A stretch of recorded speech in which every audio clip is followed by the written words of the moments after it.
छत्तीसगढ़ में नौकरी चाहिए तो मेहनत मत करो, कोई रिश्तेदार ढूंढो। हाँ, ये लाइन मजाक नहीं, हकीकत बन गई है। आरआई भर्ती 2024 यानी कि राजस्व निरीक्षक की परीक्षा जो पटवारियों की पदोन्नति के लिए हुई थी, अब रिश्तेदारों की भर्ती योजना जैसी लग रही है। सोचो, 2600 पटवारी परीक्षा में बैठे, 216 सेलेक्ट हुए, लेकिन शक किन पर? जिनके पास रिश्तेदारी थी।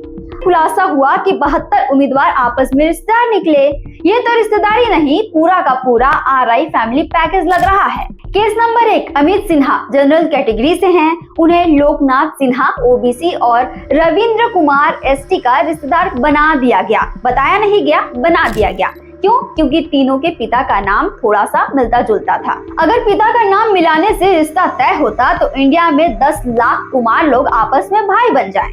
इन तीनों ने न कभी एक दूसरे को देखा और न ही जानते हैं, फिर भी जांच कमेटी ने कह दिया कि तुम सब रिश्तेदार हो। वह सरकार, इतनी जल्दी तो आर्यन और सम्राट भी डीएनए टेस्ट नहीं कर सकते थे। केस नंबर 2, अब जरा ध्यान दो। जितेंद्र ध्रुव और उसके भाई निमेश ध्रुव दोनों ने परीक्षा दी। रोल नंबर पास आया, मगर जितेंद्र बैठा था लास्ट लाइन में और निमेश बैठा था फर्स्ट लाइन में। भाई का नंबर ज्यादा आया और जितेंद्र का नंबर कम आया। फिर भी दोनों पर शक। क्या दो अलग जगह बैठने, अलग मार्क्स लाने के बावजूद भी शक किया जाए तो पढ़े लिखे लोग क्या करें? जांच कमेटी ने 22 लोगों पर शक जताया, लेकिन विधानसभा में ये गिनती 13 निकली। इधर आरटीआई ने बता दिया कि 72 रिश्तेदार बैठे थे।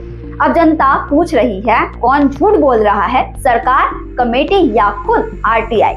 साल 2024 में आयोजित राजस्व निरीक्षक आरआई विभागीय परीक्षा को लेकर एक और तकनीकी सवाल उठ खड़ा हुआ है। दरअसल इस परीक्षा में वही पुराने ओएमआर शीट फॉर्मेट का इस्तेमाल किया गया जो साल 2018 की भर्ती परीक्षा में उपयोग की गई थी। इस ओएमआर शीट में परीक्षार्थियों को अपना मोबाइल नंबर भरना होता था, जो आमतौर पर प्रतियोगी परीक्षाओं में गोपनीयता के मानकों के खिलाफ माना जाता है। परेशानी की बात यह है कि जिन लोगों का सिलेक्शन हुआ है उन्हें न तो नौकरी मिल रही है और न ही ट्रेनिंग। ये कहकर ट्रेनिंग रोक दी गई है कि तुम पर शक है।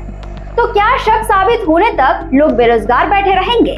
कई अभ्यर्थी कोर्ट चले गए, कुछ ने खुद जांच की मांग की। सरकार बस हाथ झाड़कर ईओडब्ल्यू और एसीबी को जांच सौंप दी। ऐसे में जिन्होंने मेहनत से एग्जाम पास किया वो खुद को आरोपी मानने लगे हैं। अब जनता पूछ रही है कि क्या छत्तीसगढ़ में काबिल लोगों का कोई मोल नहीं? क्या मेहनत से परीक्षा पास करना गुनाह है?